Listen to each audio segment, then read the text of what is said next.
Rotep Família, mais um vídeo no canal. Desde já agradecendo a vocês, todas e todos, por estarem fazendo as inscrições no nosso canal, ativando o sininho de notificações, compartilhando nossos vídeos, fazendo as inscrições, enfim.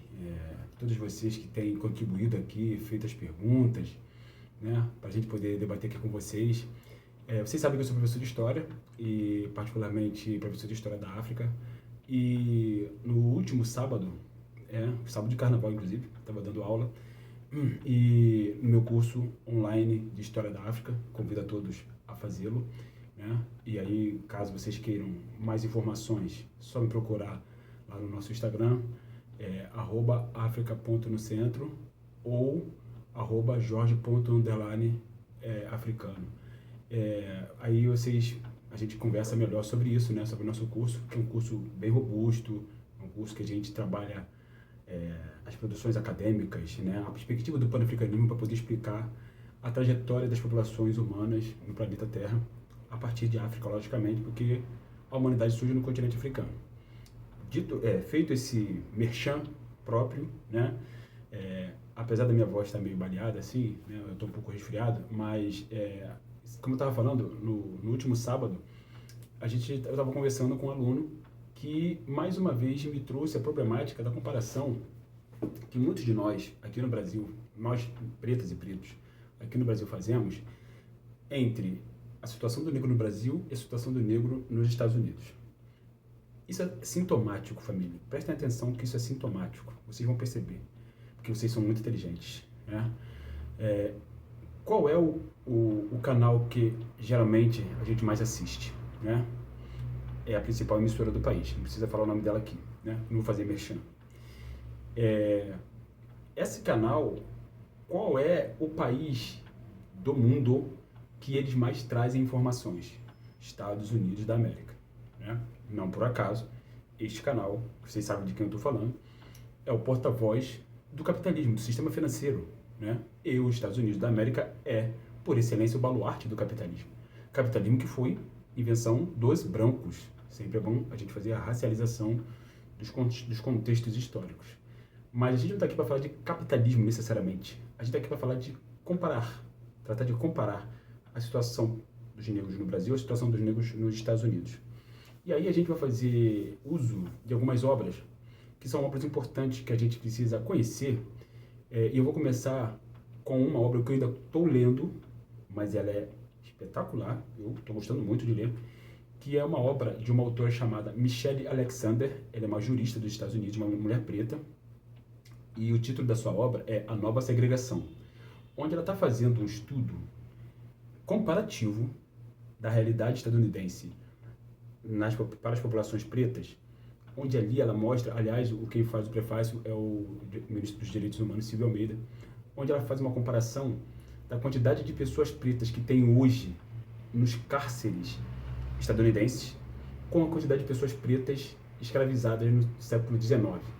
Para Michelle Alexander, hoje é maior a população preta encarcerada nos Estados Unidos da América, o dito país das oportunidades, a maior democracia do mundo, dito pela mídia burguesa, né, do que pessoas negras escravizadas nos Estados Unidos no século XIX. Isso, família, já é um indício, pelo menos, fortíssimo, de que a vida dos pretos nos Estados Unidos não é este mar de rosa que é a mídia burguesa, e aí agora a gente está falando de todo o espectro da mídia burguesa, os canais, os cinemas, a internet, etc., levam a gente a pensar. Por quê? Porque eles nos mostram a vida do Jay-Z, do Ja Rule, do 50 Cent, da Beyoncé, né, do Dr. Dre, que eu sou fã dele, né, um dos integrantes do NWA, que são pessoas pretas, bilionárias, que nasceram pobres e foram galgando, né, lugares sociais na população, enfim, no estrato social dos Estados Unidos. Isso não significa dizer que a realidade dessas pessoas que eu acabei de citar resume a realidade dos pretos de uma forma geral nos Estados Unidos. Absolutamente, é exatamente o contrário. Essas pessoas que eu acabei de citar, elas são a minoria da minoria, elas são a exceção e não a regra. Ainda que você tenha, nos Estados Unidos da América, pretos, donos de restaurantes, de bares, de hotéis, de jornais, de emissoras de rádio. Sim, sem dúvida, você tem uma classe média negra forte nos Estados Unidos. Pretos jogando basquete, você sabe muito bem, pretos jogando futebol estadunidense, né, beisebol, etc. O que acontece é que, ainda assim, esse número significativo de pessoas negras, ele não é a maioria, ele não corresponde à maioria da população preta dos Estados Unidos, com base na obra da própria Michelle Alexander, que é uma estadunidense e vive lá. Então, eu estou pegando a obra dela como uma referência porque, mais do que nos basear pela mídia burguesa, que é mentirosa pra cacete, vocês sabem muito bem disso, nós precisamos conhecer trabalhos acadêmicos de referência que nos trazem a realidade de fato, trabalhos científicos, coisa que a mídia burguesa não suporta, diga-se de passagem, né? O que eles querem é que vocês continuem vendo reality shows. E aí, é assustadora a realidade que ela traz. A maioria das pessoas que estão encarceradas nos Estados Unidos são negras. A maioria dos negros são homens. A maioria desses homens são jovens entre 14 e 25, 26 anos. O que significa dizer isso? Significa dizer que a sociedade, o Estado estadunidense, né, a estrutura de poder ocidental, conforme diz Malcolm X, ela está esmagando a comunidade preta nos Estados Unidos, não é de hoje, e particularmente a comunidade preta masculina, né? Não que a comunidade preta feminina não sofra igualmente, porque sofre, porque muitos desses pretos que estão encarcerados são filhos, são pais, são irmãos, são companheiros, né? Então a família sofre igualmente. Isso significa racismo estrutural. Mas o que explica a presença de uma significativa parcela de pessoas negras nos Estados Unidos nas classes mais abastadas? Rapidamente, tá? Fazendo um breve, que eu não vou aprofundar aqui, porque não é esse o propósito. Quando acabou a Guerra de Secessão, em 1865, embora já tivessem muitos negros nos Estados Unidos que eram livres, ou eram libertos, que já eram livres ou eram libertos, há uma diferença, né? A massa de pretos que estava lá ainda era escravizada. E vocês sabem que a Guerra de Secessão foi uma guerra civil nos Estados Unidos que durou 4 anos, e foi provocada exatamente porque Abraham Lincoln, que não era anti-escravista, diga-se de passagem, queria que o seu país se desenvolvesse dentro do contexto da Revolução Industrial do século XIX, porque o Abraham Lincoln estava percebendo que o mundo estava mudando, ele não queria perder o bonde da história, o trem da história, ele não queria de novo que seu país voltasse a ser colônia da Inglaterra, que foi a primeira a dar o start na Revolução Industrial. Revolução Industrial essa que, diga-se de passagem, só foi possível porque esses países, Inglaterra, Bélgica, Holanda, França, Alemanha, Estados Unidos, escravizaram pessoas pretas durante 400 anos. Espanha, Portugal, etc. Né? Então foi o trabalho de graça de 400 anos de populações pretas nas Américas que deu a possibilidade das sociedades europeias serem o que elas são hoje, países desenvolvidos. Como a Europa subdesenvolveu a África. Leiam esse livro. Então, dito isso, quando acaba a Guerra de Secessão nos Estados Unidos, o que começa? O processo de apartheid. Porque assim que acaba a Guerra de Secessão nos Estados Unidos e o Sul perde, que é o Sul escravista, o Sul do Texas, por exemplo, Miami, Texas, Alabama, aquela região ali, o Texas, inclusive, onde nasceu a Beyoncé, ali se cria, né, em Greenbow, no Alabama, uma entidade racista chamada Ku Klux Klan. A Ku Klux Klan, ela é até hoje existente nos Estados Unidos, e seu único propósito é matar pessoas pretas, independente da classe, independente do gênero, da orientação sexual, independente da orientação política, independente do que seja, porque o racismo, ele mata pretos independente de qualquer coisa, né?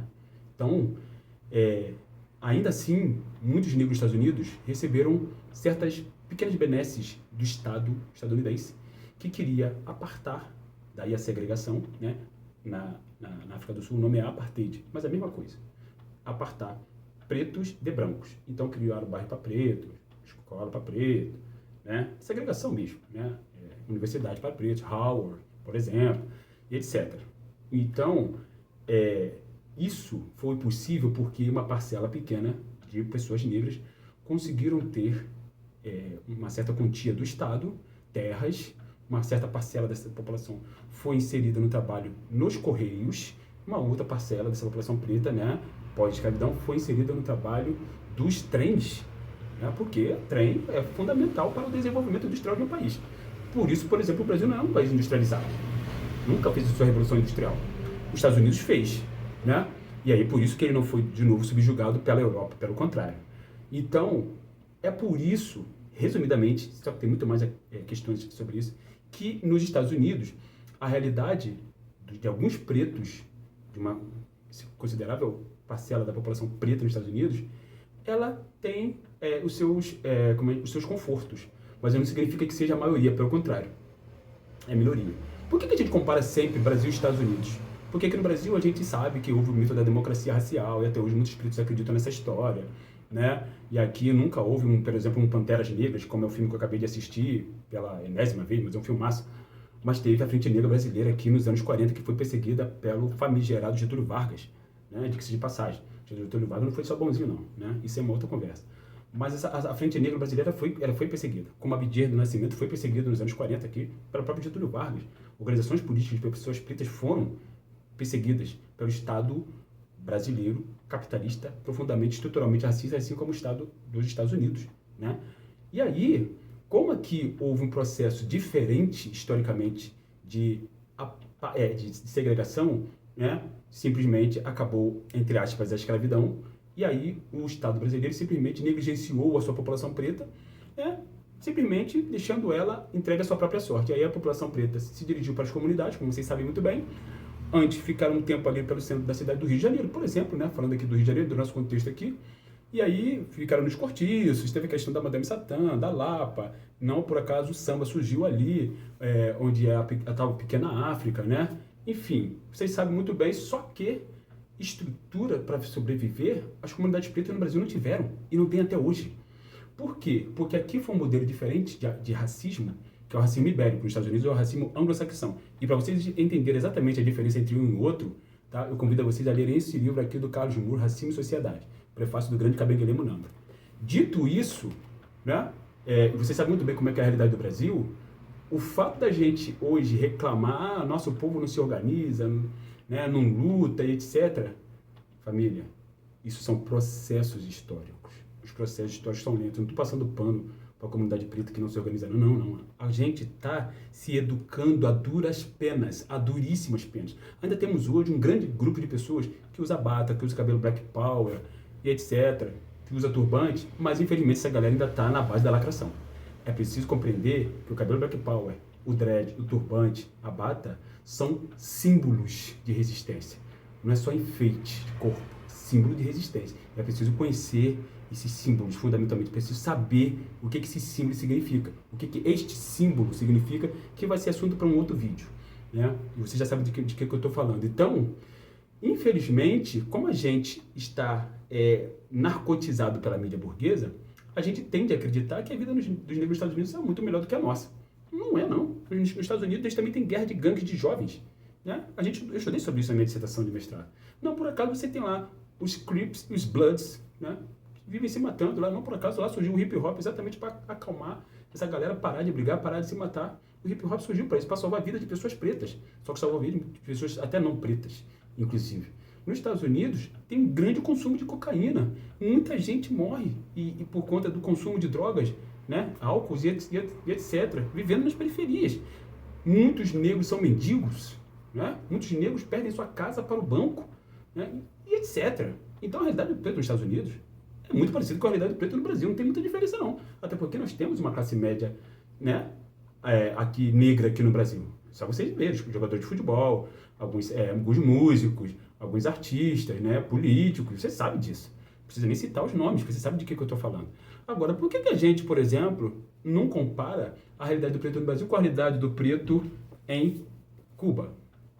Por quê? Porque a mídia é burguesa. Jorge, você é pan-africano, está falando bem de Cuba? Não, eu estou falando só da realidade cubana, porque nós aqui, né, no canal, somos partidários do pan-africanismo.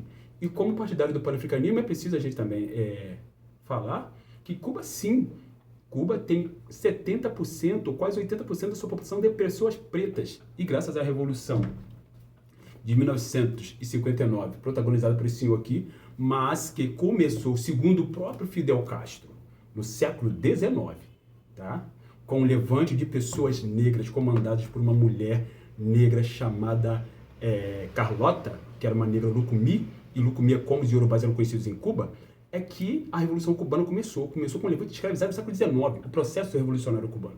Para vocês verem, que a Revolução Cubana triunfou em 1959, mas segundo o próprio Fidel Castro, né, tá aqui a obra dele, Biografia das Vozes, ele e o Inácio Ramonet, o processo revolucionário de Cuba começou em 1959 com o levante de escravizados negros, e tem clubes de pessoas negras, partidos de pessoas negras nos Estados Unidos, tem o Buena Vista Social Club, e muitas pessoas negras em Cuba, se beneficiaram da Revolução Socialista, e você tem médicos pretos em Cuba, você tem arquitetos, engenheiros, você tem uma classe, não vou dizer uma classe média, mas você tem pessoas que aqui no Brasil seriam uma classe média preta, né, vivendo em Cuba. Em Cuba não tem miséria, né? Tem pobreza, mas não tem miséria. Em Cuba não tem crianças vivendo nas ruas. Em Cuba não tem analfabetos, coisa que é a realidade no Brasil. E a maioria dos analfabetos do Brasil são pretos, a maioria das crianças que vivem nas ruas do Brasil são pretas, a maioria das crianças que vivem na rua nos Estados Unidos são pretas, a maioria dos analfabetos que vivem nos Estados Unidos são igualmente pretos. Então, por que eu estou falando? Estou falando que em Cuba existe um mar de rosas? Absolutamente. E a gente está muito calçado para dizer que não, né? Porque a gente tem aqui documentários, além desse livro que eu acabei de citar, do Fidel Castro, que eu li ele todo, né? Ganhei de presente ele todo, há muito tempo, inclusive serviu para eu fazer outros trabalhos. E então a gente está muito bem calçado, né? E dentre outros livros que eu tenho aqui de Cuba, enfim, para poder falar que, apesar dessas conquistas que a Revolução Cubana legou para setores, para a comunidade preta em Cuba, ainda existe racismo em Cuba. Não por acaso, né? Vocês verem na cúpula de poder de Cuba, não tem uma pessoa preta. Não tem. Existe um nicho pequeno, fechado, né? Conforme explica o grande Carlos Muro, mas não nessa obra aqui, na outra obra dele que eu esqueci de trazer, infelizmente, chamada Pichon, né? Minha Vida é a Revolução Cubana. Carlos Muro fala disso, onde, inclusive, o próprio Fidel Castro, nessa obra aqui, depois de muito tempo negando, ele admitiu que existe ainda as estruturas raciais em Cuba. É óbvio que sim. Lógico, não por acaso, muitos pais de santo em Cuba, babalorixás, foram perseguidos, foram para os paredões, foram presos, né, em Cuba, porque eles eram contra as religiões de matriz africana lá. É bom que se diga isso. Isso está documentado. Não só pelo Carlos Muro, mas está documentado por um homem chamado Valtério Carbonell, que é um pesquisador cubano, né? Então, família, antes da gente ser narcotizado, tá, pelas informações falsas, mentirosas da mídia burguesa, a gente precisa prestar atenção nos processos históricos. Eu sei que esse vídeo ficou longo, mas é importante, né? Ele está com um pouco de mais de 17 minutos, mas é importante porque eu fiz só um resumo, né? A questão é muito mais profunda do que isso. Mas é importante a gente prestar atenção e parar de achar que a vida dos pretos nos Estados Unidos é um mar de rosa, que não é. Da mesma forma que a vida dos pretos em Cuba também não é um mar de rosa, muito menos no Brasil. Por quê? Porque tanto no Brasil, quanto em Cuba, quanto nos Estados Unidos, existe uma coisa chamada racismo estrutural. Ponto final. Dito isso, venham fazer meu curso de História da África. Ele é online, ele é comigo, não é aula gravada, tenho certeza que vocês vão gostar. Só utilizamos autores e autores pretas e pretos do campo do panafricanismo e da afrocentricidade. Estamos juntos sempre, em breve a gente volta para mais um bate-papo. Hotep, África no Centro.